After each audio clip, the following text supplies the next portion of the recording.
I'm Alec Baldwin, and you're listening to Marketing Trends, and the leads aren't weak.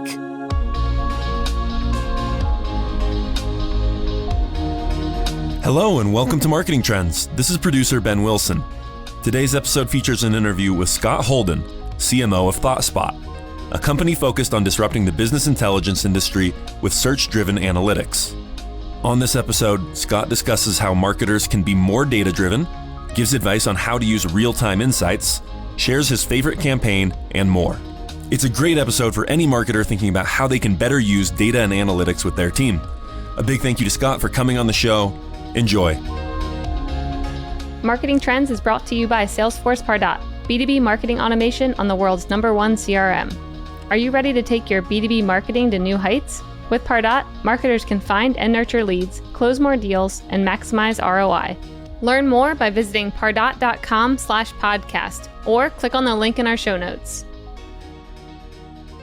Here is your host, Ian Faison. Welcome to Marketing Trends. I'm Ian Faison, Chief Content Officer here at Mission.org, and we have in studio, Scott, what's going on? Thanks for having me. It's going to be a raucous episode for our listeners. I'm super excited to talk to you. You have had an interesting career with a number of years at Salesforce and a number of years at ThoughtSpot. I'm so excited to talk to you about all the amazing stuff that you're working on at ThoughtSpot and get into a little bit of your career. But first, how did you get into marketing? It's a good story. Marketing is actually my third career. I started out as an investment banker. So I did mergers and acquisitions for JP Morgan for a bunch of years and decided that while I liked the math, I wanted to learn how to be an operator. And so I went to Walmart and I worked in Walmart.com, where I was hired as an analyst to study the logistics division and eventually ended up running that group. And when I was doing that, I built some software. And I decided that the software building was pretty fun, and marketing that inside the company and selling my ideas was something I just took to. And as a result, I decided that I wanted to try and get into product management or product marketing. And so thinking that most of the industry here in Silicon Valley probably wouldn't take me as a product marketer with no good background, I went back to business school and was one of those guys that actually wrote my essays about going to join a company like Salesforce and do product marketing. And then I'm one of those rare people that did it, came out, went to Salesforce and did, almost 8 years at Salesforce. So that's where it all began. And you said you started at Salesforce when it was like 1,500 employees? Yeah. So I had an amazing run at Salesforce, 1,500 employees. When I left, it was close to 20,000. And so, 150 million in revenue to almost 10 billion. So heck of a ride, saw a ton of change, learned a ton. I mean, there was, I ran marketing for a variety of different product lines, the sales product, their chatter collaboration product, the last couple of years doing custom app dev with their platform business. I mean, I started off working on the keynote slides for Benioff. And so there really wasn't anything I didn't do. And it was just an amazing way to get introduced to a world-class marketing company. I mean, it really, obviously they're the amazing sponsor of the show, but also, so many leaders that we've had on the show in technology in the Bay Area came from there. We've had Sarah Varney on the show. We've had all sorts of different folks. But, it's really interesting as someone who kind of grew up in a company, really cut your marketing teeth there. Was there some opportunity that you were looking for and then found in ThoughtSpot, or how did that opportunity come about? Yeah, I had done so many different things at Salesforce and was kind of in a position where either I was going to, chase the CMO job at Salesforce or do something different, maybe become a GM. And like a lot of people here in the Valley, I just had the itch to go do the true startup thing. And I had a little bit more marketing doing in me. Like I didn't want to just become the big GM of a huge multi-thousand person company. I really wanted to kind of hone my craft and bring it to a small startup. And being analytically oriented from my background, I was always drawn to the analytics market. I probably spent 9 months meeting companies and saw that not all startups are created equal. And I just kind of fell in love with the mission of ThoughtSpot and what we're doing for, making analytics more accessible to the average business person. And so I kind of fell in love with that. And I thought that they were doing things totally different. And it was a way for me to kind of come in as the CMO and make a mark and, build a category. I love that you kind of chose the right thing for you. I think that's a lot of times what, when we talk to CMOs, like, yeah, that wasn't the great one. Or maybe I shouldn't have taken that role, but I learned a ton. It's kind of like, don't really believe in the mission, not passionate about the product. You seem extremely passionate about analytics, about making data accessible. And, your company does that in spades. Can you talk about like this category of search and AI-driven analytics, like why this is important? Yeah. And the way I looked at it is that my background, I started out in product marketing. And so that tends to be the role where people get into storytelling and where the real, the differentiation, the message of the company is where most tech companies start. And for me, I find it really hard to fake your interest in that. And so when I went out looking for companies to market, I had to be passionate about what they did. And if I wasn't, I knew I was going to be a phony in the chair. So it helped that I just immediately was just drawn to it. And here I am almost 5 years in at ThoughtSpot, and I remain as excited today as I was when I joined. And it's in part because I have an interest in the general world of analytics, but it's also just because analytics can be used by any person in any industry, in any department. And it needs to be. And it needs to be, and it should be. But the thing that makes that cool is that if you get into the startup game, it's really hard to just jump in and jump out. You're kind of in it to build value over the long haul. And so when I was looking at where to go, I was like, I got to be engaged in a company for a number of years. And so it better be something that's one, sophisticated technology that doesn't bore me out of the gates. And two, it's got to deliver a lot of value for a lot of different people. And when you think about all the different use cases and messages and ways that analytics can be consumed, I'll say this for it. I am definitely not bored. I'm 5 years in, and it keeps me busy and challenged every step of the way. So you wrote this great post called 7 Secrets of Data-Driven Success, which we'll link up in the show notes. And it's basically about what CDOs should know about data-driven marketers. I think the vast majority of our listeners either want to be data-driven marketers. There's like only two types of marketers. There's data-driven marketers and people who should be data-driven marketers, right? I think a lot of people want to figure that out. Even if they're in brand, we get, feedback from listeners about this all the time. Kind of why'd you write this article and what was the reason why you thought it needed to be said? Yeah, well, I've always been, data-driven, and it kind of comes naturally from my background. And I think depending on your upbringing, it may not be as natural for you. And when it comes to marketing, there's, absolutely a smashing of the left brain and the right brain that's happening, right? You've got all these creative folks, but we're now deploying marketing, creative campaigns, and all these different channels. There's so much to measure, it's overwhelming. And so there's a massive opportunity to look at the data and combine that with your creative and figure out what's working and what's not. And I mean, every marketer will tell you that's the holy grail. One of the things that I see just in general with marketing, but particularly when it comes to marketing plus data, is that doing that requires really being savvy and getting into the details and putting in the work. And when it comes to that, unfortunately, in the world of analytics, it's just pretty darn hard. Yeah. I mean, if you look at most of the analytics products out there, they're not designed for marketers. They're designed for business analysts, for data analysts. And so the situation that exists in the world, not just for marketers, but any business person, is that whenever you've got a question about data, you've got to go to a gatekeeper. You got to go to the data analyst to say, hey, can you help me get this answer to my question? And that's what we're doing at ThoughtSpot. We're really kind of trying to destroy that whole dependency between, you think of it as two classes of citizens. You've got the creators on one side and the consumers on the other. Our whole hypothesis is, why can't everybody be a creator of their own insights? And if you could do that, it opens up this whole new world of possibilities for, put the mind of a marketer in the driver's seat of the analytics. You can just get to insights that you wouldn't have possible if you had this gatekeeper dynamic, where it can often take days or weeks to get an insight from a data analyst.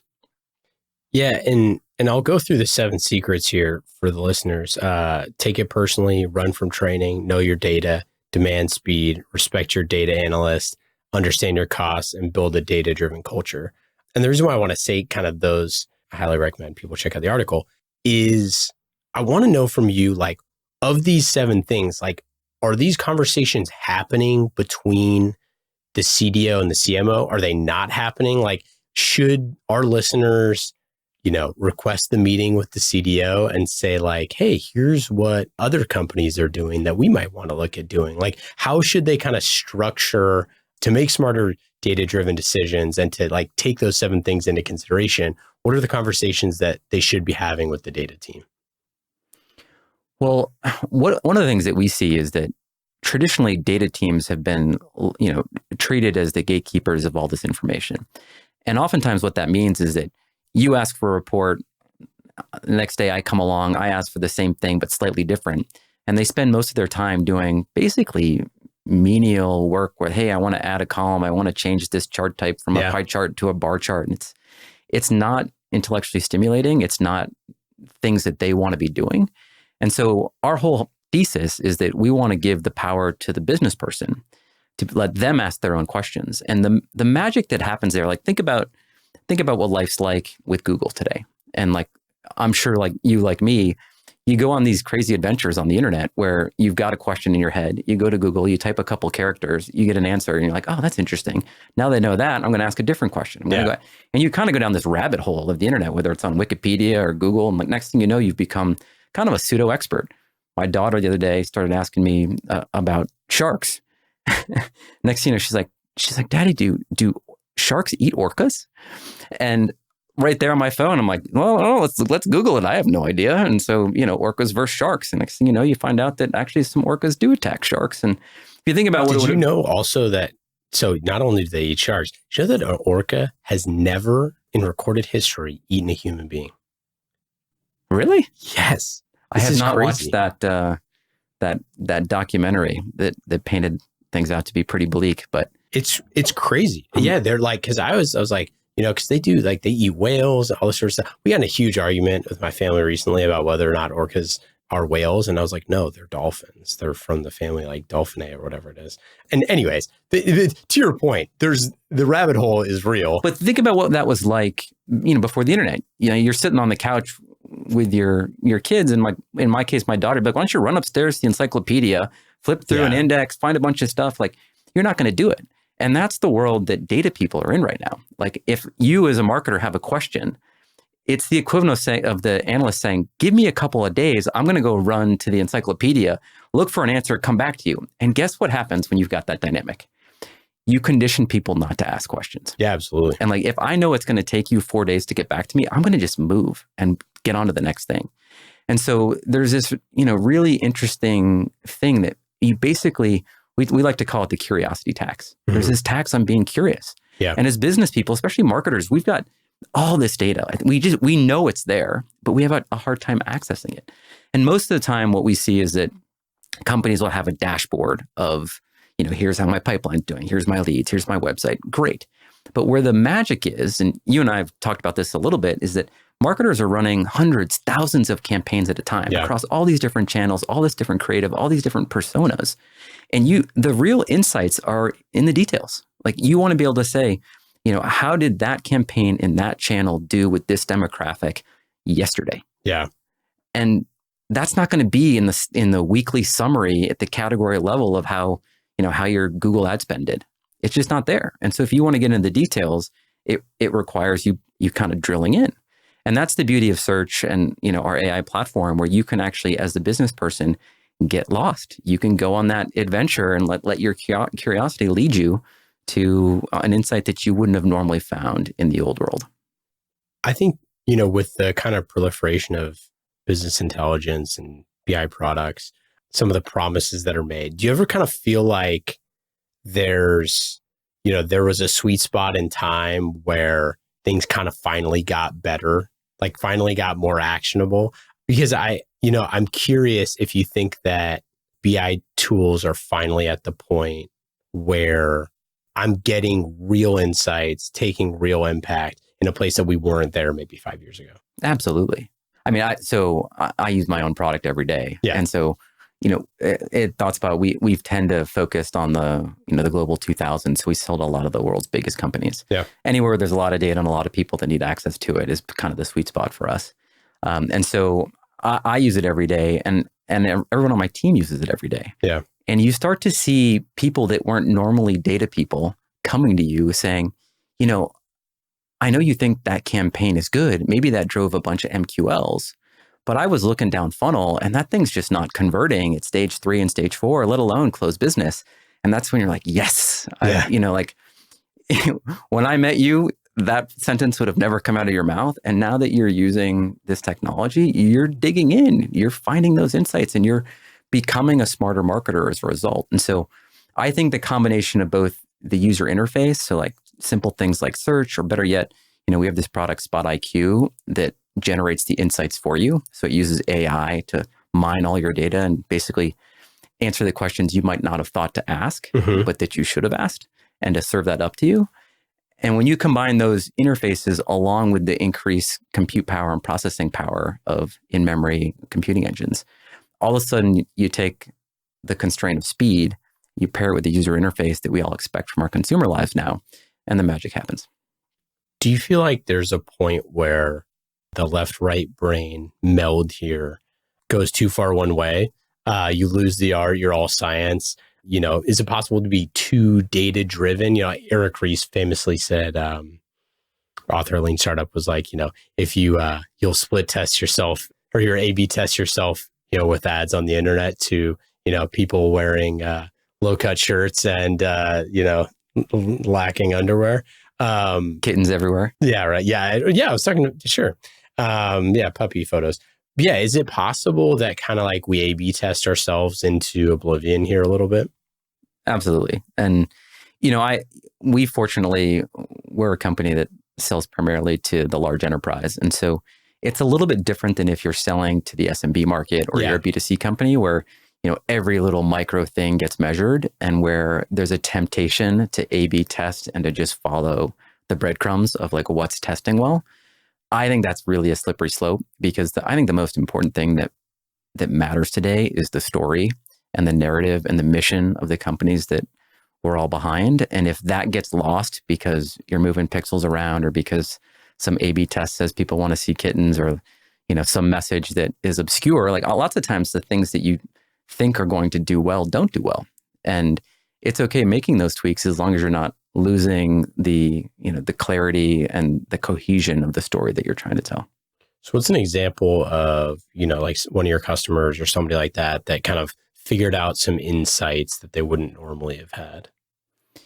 Well, the big thing that we're seeing across the board is that in the past, people have had to look at summaries. So most companies, if you talk to any executive, it's like, every Monday morning I get my email of my dashboard, or I log in, I have this kind of ritual of like looking at the data once a week. And occasionally, if I don't see something or a question comes up, I begin this painful process of going to the analyst to get something custom built. And so most of our customers, the real value that they're seeing is that they're getting a level of granular insights in a way that they've never gotten. So we work with Walmart. And so they're one of the biggest retailers in the world. And they've got thousands of SKUs all over the world. And they want to understand not just how did that store do, or how did this region do, or how did one product do. They want to understand how is that product in that store doing with this demographic at this time. Yeah. And to get to that insight, like the summaries just don't cut it. And what you might look for as a merchant today may be totally different than what I'm looking at. And they want to be able to power this so that they can do their inventory planning and they can do their markdowns at the shelf level. Yep. Like, this product is flying off the shelves here, but it's not flying off the shelves over here. And if you don't have that ability to drill into the details, both through the user experience that matters or through the compute power, the ugly truth of the BI world is that these products have historically been ridiculously slow. Yeah. And, it's kind of a dirty secret because people don't know it can be any better. They're used to like trying to change a filter on a dashboard and waiting 15 seconds. Like if you waited 15 seconds for an answer at Google, like you would not be using it. Yeah. And yet we've been conditioned to do that in, our BI lives, analytics lives. And so what you see is that's one thing, as well as if you want to do something custom, oftentimes I've worked with customers that I will come in the morning, run a query at breakfast and come back at lunch to see if it's finished. And that waiting game just kills your flow. And as a marketer, if you're trying to figure something out, if you don't get the answer quickly, you're off to the next campaign, you're off to the next meeting. We're doing a million things a minute. And so that kind of gate becomes a huge inhibitor. Well, and I want to talk about this impact on real-time insights, right? That's part of this. So, when we had Tom Buda from Signal FX, they do real-time monitoring. He's talking about if you do a flash, like Foot Locker, whoever it is, does a flash sale and it's 5 minutes and you sell, 70,000 shoes in 5 minutes, for example, I'm making this up. You don't have time to know those things, right? You can't say I'll show me my dashboard next week, right? So this idea of being real time for the marketer to know, I don't need to know how we're doing next week. I need to know right now what's happening. And then conversely, if things are not going great, I need to, in real time, reach back out to our customers or our prospects or whatever and give them feedback immediately, with marketing automation or whatever it is. Those are the type of insights where you can actually take action rather than just kind of sit on your hands. I mean, we work with, we work with a number of big media companies, and in media, one of our customers is, they make movies and TV shows. Yeah. And they do it online, and they want to know what shows have led to the most repeat traction, that are the best preventers of churn. And they want to know that down to the minute, how did the episode do last night with this demographic? What has that led to? And they're looking at cohorts, how long have people lasted if they came in at, they began their history with us with this show or with this show, with this demographic. I mean, the combinations are endless. And if you don't have a product that lets people explore and experiment freely, then you're going to leave a lot of value on the table. And so whether it's, media companies, we've got telecom companies trying to analyze cell phone plans and, how people are, churn and subscription renewal rates. We've got financial companies looking at how to understand how cross-sell and upsell, and they're getting down to those very specific details of this demographic in this branch doing this thing. And historically, that hasn't been possible. And if I apply it actually to marketers, you think about how many different campaigns and combinations of campaigns that we're running. You want to know, how did this email campaign do with this product during this time of year? And you want to be able to drill into it right away by, typing a couple of things like campaign name, last week, demographic. And with 3 words, you should be able to get an insight. And crazy as it may sound, that hasn't been possible until today. And so that's the thing that, we're seeing people just come to life when they get a chance to play with it. It's sort of, it turns people into kids with their data because they can actually freeform explore it in a way they've never been able to do it before.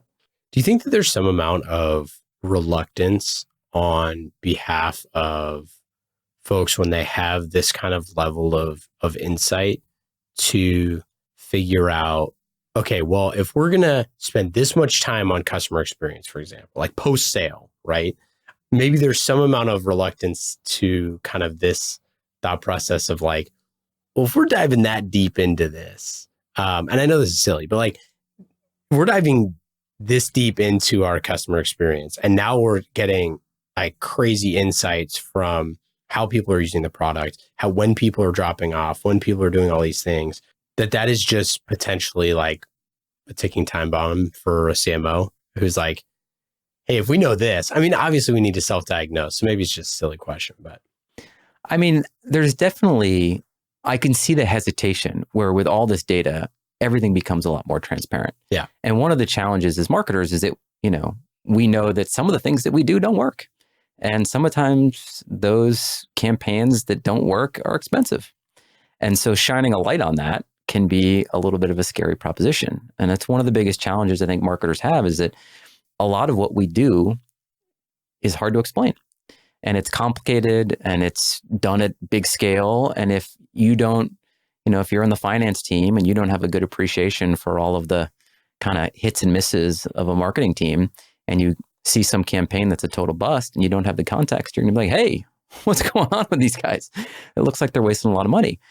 Yeah. And so I think that's a risk, but I think that's the new world that we live in where, whether it's kind of how we do our jobs or how we lead, you have to get comfortable being more transparent. You have to put the numbers out there, and it's better off to kind of start talking about it early rather than, hide it and wait for the big bang to come later on.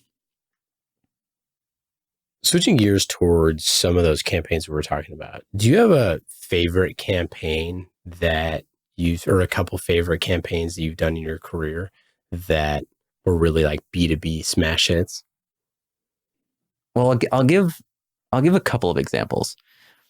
Some of the best campaigns that I've done have been competitive campaigns, and they're always fun. And I've got one good example from my Salesforce days and a similar example from my time here at ThoughtSpot. But when you kind of go after a bigger, more established competitor, you have the right as an upstart to poke the bear a little bit. Sure. And, there's a famous story at Salesforce about, us going after Oracle and, kind of getting kicked out of open world. But one of the things we did actually was... Lauren told that story. Lauren and Nate, we had them on, gosh, that was like 50 episodes ago. They told the like boycotting open world story. So funny. Like, and that it just gets a lot of press, particularly if you're kind of punching above your weight. So one of the things that we did was we just launched a campaign. This is, years ago now. This was probably a decade ago against Microsoft. And it was above board. It was polite, but it was, why Salesforce is better. Yeah. And we went through this whole argument and this value prop, and it was one of my favorites in that, one, it was really helpful from a sales enablement perspective. It was really effective. But you're winning when you get the cease and desist letter from the bigger company. No way. Telling you to knock it off. And that happened both at Salesforce and then happened at ThoughtSpot recently, where we were doing a similar thing where we were going after a bigger competitor and being provocative with our messaging. And oftentimes they don't like to be poked that way. And it kind of, when you get the note from the lawyers, on the one hand, you might get nervous. On the other hand, it's kind of time for high fives because it means you've actually made a mark and that you're kind of making a dent in the market. So those have been a couple of good campaigns on that front. And then the other example that I'll probably give is, I'll give an example of an early campaign I ran at ThoughtSpot, which is in the early days, we did something that at Salesforce and kind of I would have cringed at. But as a startup, you have to try creative things. And we decided to give away a free set of Bose headphones if you were willing to take a demo with us. And we restricted it to senior VPs of BI or CDOs. And so we tried to kind of target it. And the interesting thing about that campaign is that it feels cheap. It feels like you're buying leads, or it feels like you're buying interest. And a lot of the salespeople... Which is silly that by the way, to be fair, it's silly that we would even feel that way, as if we're not buying leads. Yeah, I think we're purists, right? We want to say like, oh, it was the beautiful video that we created. Totally. It was the messaging. It was this awesome creative. And so in some ways it's short-circuiting it. But when I think when I launched that campaign, we had a 4-person marketing team. Like we were looking for any edge we could get. And the thing that happened about it is that it drove a ton of leads, and it drove highly qualified leads. And it turns out it drove a lot of pipeline, and ultimately ended up driving a lot of closed business. But the thing that was wild about it is that the salespeople didn't like it. And the reason why is that there's just this negative bias that tends to happen, which is that if you're a salesperson and you get, your SDR invites you to a meeting with somebody who's been given a free set of headphones to take it, there's a good probability that every now and then there's going to be a tire kicker that's just in it for the headphones. Mm-hmm. And if you're a highly paid salesperson and you get on that call and you're like, oh man, this person's just here for the headphones, and what a waste. And it leaves a emotional mark on you that can make your perspective of that campaign be negative. And now this is where data comes in, because I was able to show them, I had a number of salespeople come to me and say, I'm not sure about this campaign. It feels like we're kind of being cheap here. Like, what are we doing? I was like, well, listen, I felt that way too, but let me show you some numbers. And I was like, yeah, but so-and-so over there said that, they're getting a bunch of bad things. Well, let's pull up his numbers. And this is the benefit of having, data at your fingertips where you can say, well, I'll show you how many leads and how many meetings. And then, oh, by the way, that person that says they don't like this campaign, 3 of the deals that they closed last month came from it. And so having that data at your fingertips is a good way to kind of counterbalance, those emotional feelings that we tend to have, which tend to trump data. And that's just what I think the beauty of where, marketing, particularly marketing analytics, is starting to kind of be a voice of reason in those conversations. And I think that like sales reps like that, like they're going to be loud and they're going to let everyone at the sales kickoff know. And it's really easy to point to it. Like it's really easy to go, look at marketing, like buying these effing headphones. You know what I mean? Like you have to be a realist. And I think a lot of marketers, I think potentially have never, sold or been around sales that kind of refuse the realist aspect of this, or of those folks who haven't done that, where it's like, yeah, these are the conversations that are happening. They're happening whether you like it or not. Absolutely. So you should lean in and just be like, hey, I know you all think this might be stupid, but let me just tell you. And like, break eggs to make an omelet, right? Like they're not all going to be winners. And like, you know what? Somebody wearing our headphones or like, cruising around in our swag, like that thing's still getting impressions. So, at the end of the day, like it ain't the worst thing in the world. Absolutely. Yeah. And it's those types of things end up being, the data can give you a reason to show empathy for the other side. And I think that's a big challenge that marketers have is like building that empathy with the sales organization.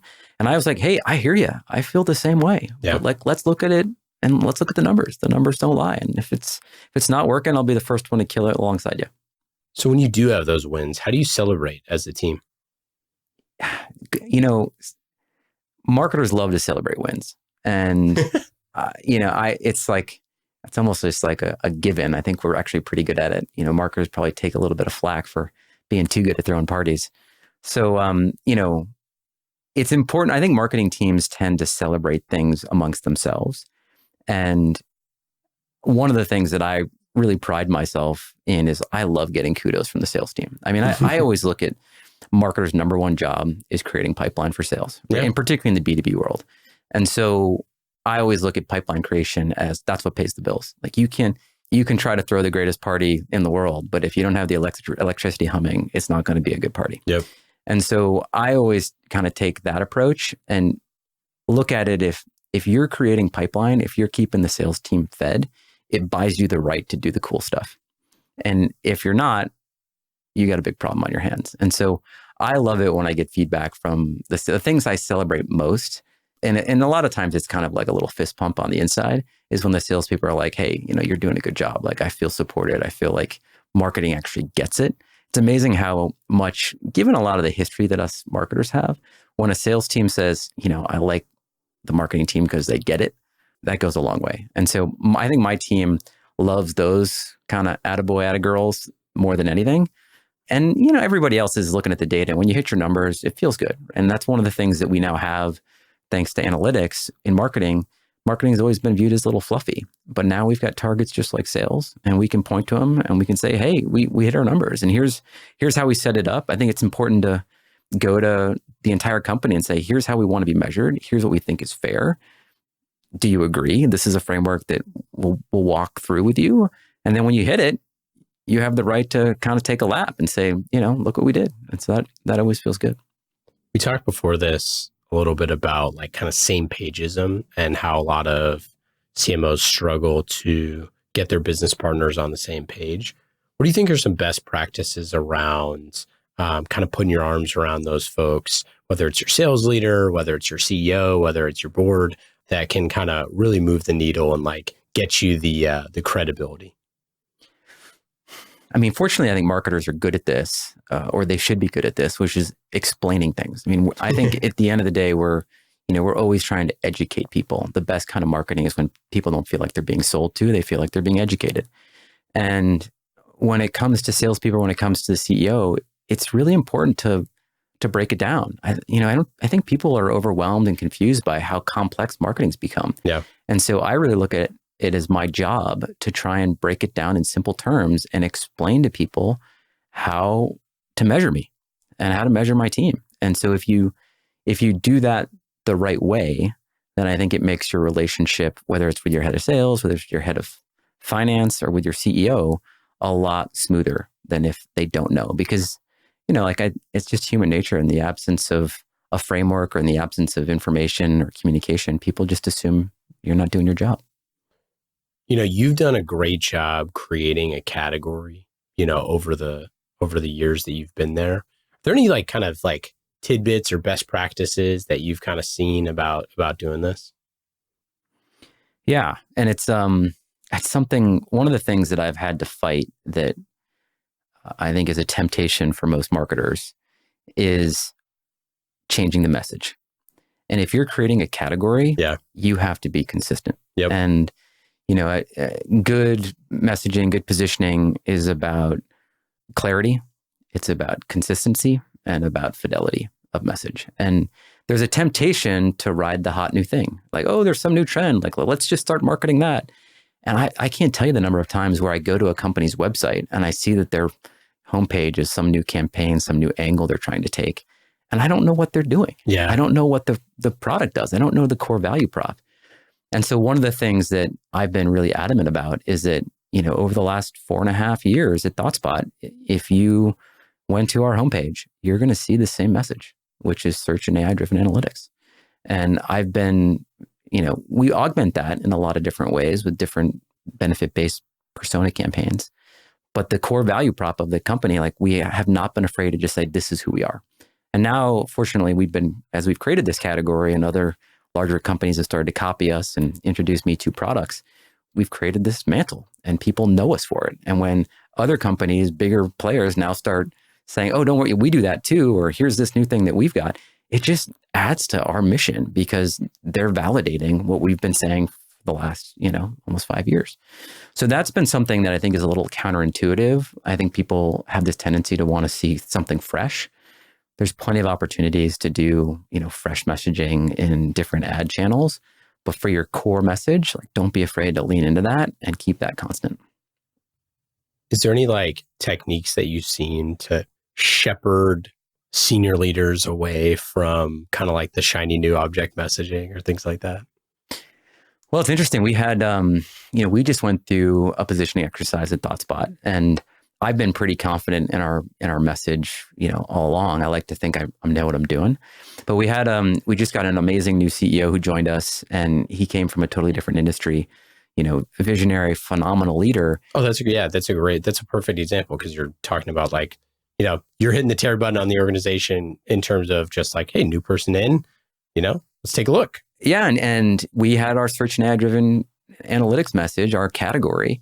And he was like, is this it? Is this really it? Is this the message that we should? I'm like, I don't know. I don't know you. I'm I want to trust you. You seem like a great guy, but how do I know? Yeah. And I kind of looked at it and my first thought was yeah, trust me, man. I know what I'm doing. Yeah.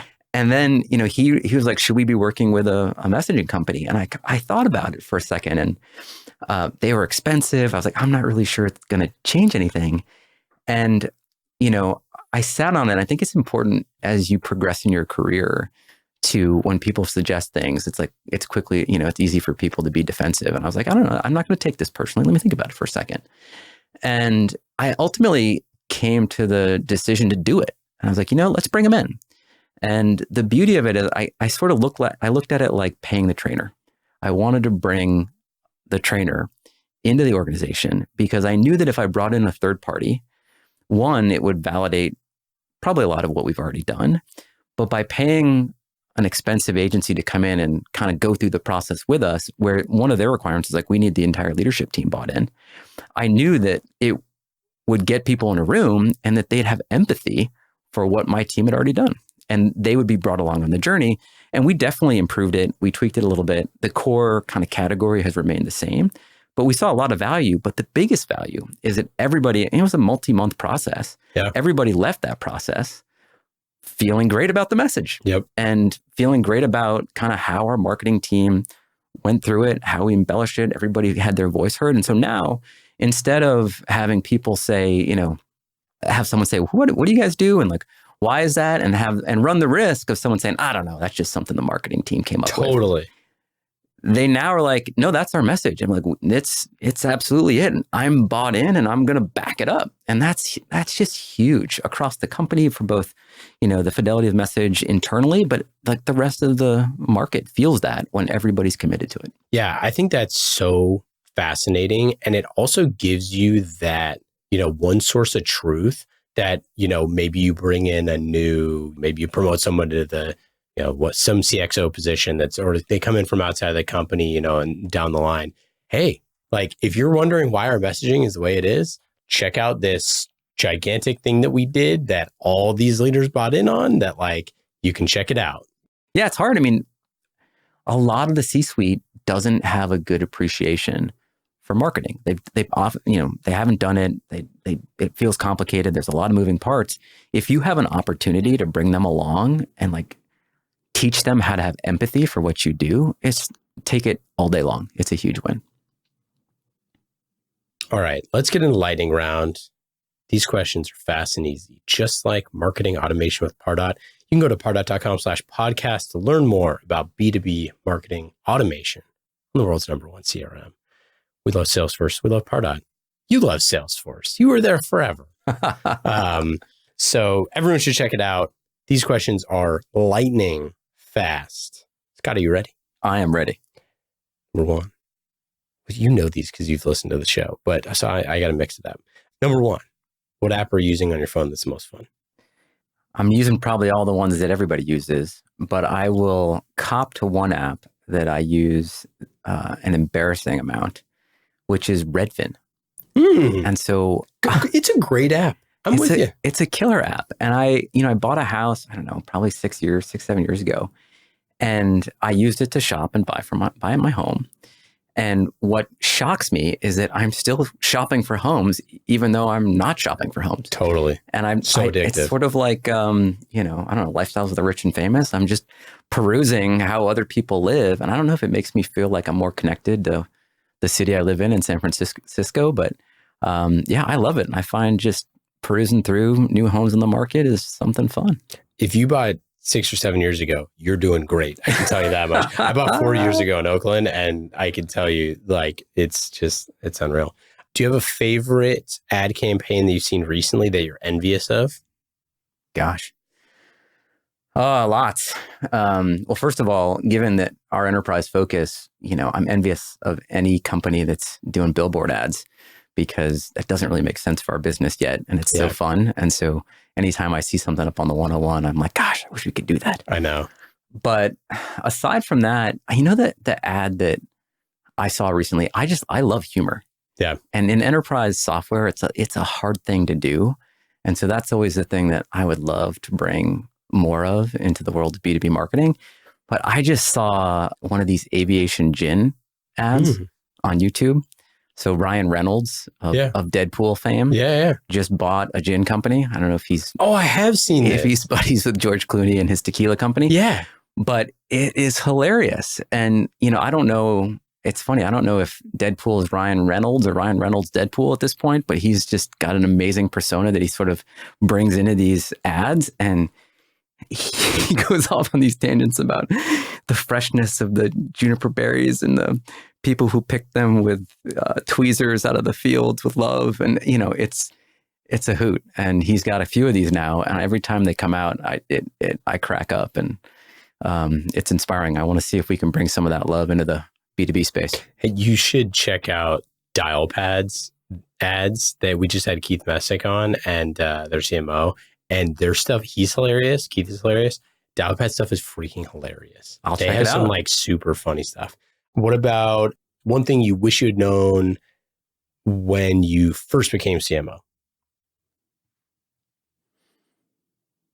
I think a lot of the things that I've learned, I suspected and have played out in spades. And so, and even more so than I thought. I mean, one of the things is leadership's lonely. Yeah. I think that's one of the things that is, as you're rising up to your career, you've got this just natural peer group, whether it's at Salesforce. I had all these, brothers and sisters who ran different product lines, and they were just an amazing group of people to bounce ideas off of. And also like look to for inspiration and ideas and benchmark yourself for how you're doing. And you get to the C-suite as the head of marketing and you look around and like, there's nobody there.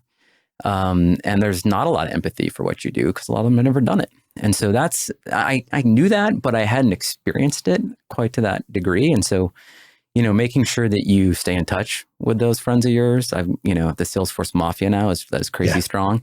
So I don't really have that challenge. I do have the challenge of making time. And so I'd encourage people to like think about that, make sure that, you keep those networks there for yourself, because when you take on the CMO seat, you're going to need that support because it's not always there inside the four walls of your company. What about favorite book or podcast that you've read or listened to recently? Ooh, gosh. I'll give you a couple. On the learning side, I just read the book Why We Sleep. And we did Sleep Week at the Mission. We did a whole week for Mission Daily about sleep. It's freaking fascinating. It's I don't read fiction generally, and so I read a lot of nonfiction stuff. And it's funny, as we've all heard, like, hey, you need to get 7 to 9 hours of sleep a night. And as a data person, the beauty of that book is that it just gives you study after study after study about why sleep is so important. And for whatever reason, that book just drove it home for me. And so it's probably, I used to be like, I can get by with 6 hours of sleep, no problem. And so it's probably added 30 to 45 minutes of sleep to my regimen that I wasn't getting before. And especially if you're trying to do creative work. Yes. I find it makes a huge difference. And so that's been a game changer literally for me. So I highly recommend that book. Yeah, I do like minimum 8 hours because it's like, I want to be, when I am awake, I want to be engaged, and I don't want to be, super tired from 1 p.m. to 4 p.m. every day or whatever. Exactly. Yeah. And I feel like it's a gift. I've now told all of my closest friends about that, and they are coming back to me and saying, oh my God, like, thank you. Like a lot of like stubborn, hard charging executives don't want to admit it. And they're like, no, I can get by. Like I'm different. I'm tough. And like, they're like, holy cow, that book changed my mind. It's totally true. Last night, I was up until 4:30 a.m. because I was on kind of like a creative thing because we're working on some really cool podcasts coming up. And it's like you fall into the trap every single time of thinking like, I got to go to bed because I got to wake up, early. Once you get out of the trap of like, unless you have meetings or something like that, I can sleep in until noon tomorrow. I'm an executive at a company. I can do what I want. Therefore, why do I need to do that? If I'm jamming, I'm jamming. And like, we have a very purposeful, like creative workflow because we're a media company, but like you have to like inspiration, strikes. You don't have, and I mean, I know there's a million other things that go on, but it's just more of the mindset of like, am I doing this thing because I'm supposed to, because someone made up a rule that, whatever. So it turns out there's a lot of science behind that. So check it out. Favorite one-day getaway in the Bay Area?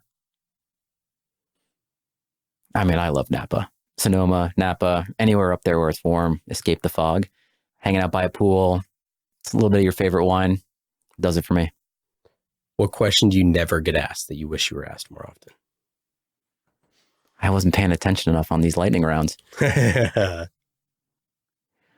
think the thing that's on my mind a lot these days is how to lead.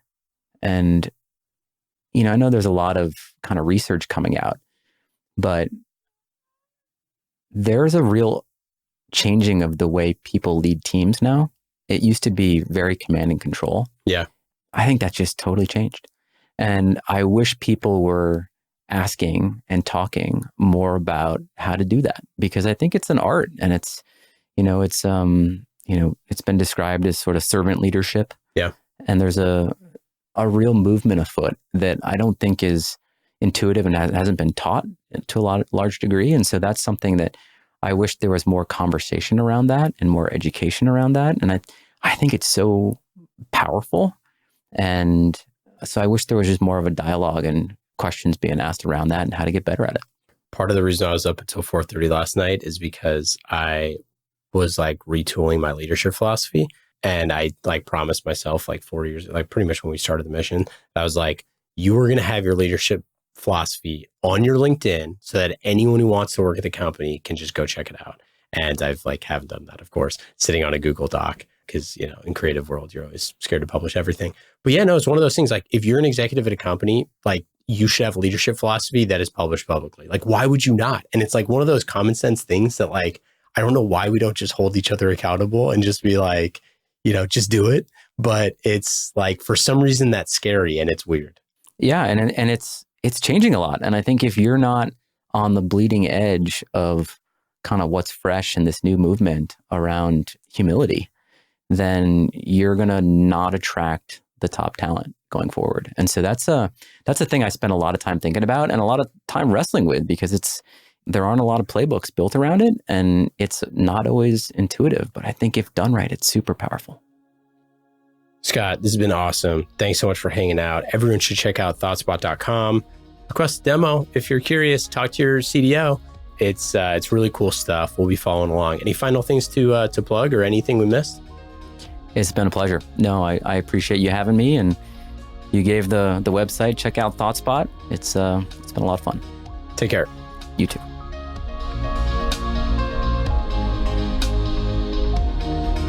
Thanks for listening to this episode of Marketing Trends. Marketing Trends is brought to you by Salesforce Pardot. World-class B2B marketers use Pardot to generate and nurture leads, close more deals, and maximize ROI at every stage of the sales cycle. Empower your marketing team to become revenue-generating superheroes, and let Pardot's data analysis keep an eye on the bottom line. Learn more by visiting pardot.com/podcast or click on the link in our show notes.